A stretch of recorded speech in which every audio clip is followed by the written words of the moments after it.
পৃথিবীর প্রায় ৩ ডজন দেশে দুজন পুরুষ বা দুজন নারীর মধ্যে বিয়ে আইনিভাবে স্বীকৃত। বিকৃতিকে বৈধতা দিয়েছে প্রায় ১৩০টি দেশ।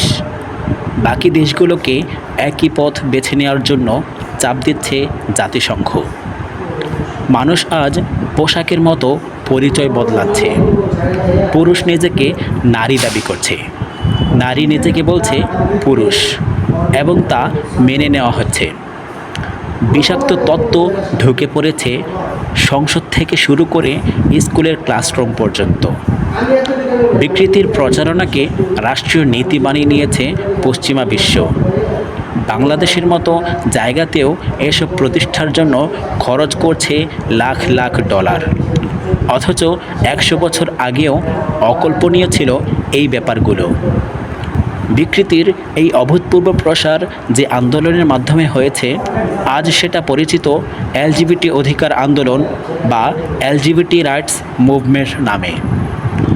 ১.৫ শতাব্দীরও বেশি সময় ধরে ধাপে ধাপে অগ্রসর হয়ে আজকের এই সাফল্য অর্জন করেছে তারা। এই বই এলজিবিটি আন্দোলন নিয়ে। এ আন্দোলনের ইতিহাস, বংশগতি, তত্ত্ব এবং তাৎপর্য নিয়ে অবক্ষয়কাল এর আলোচনা।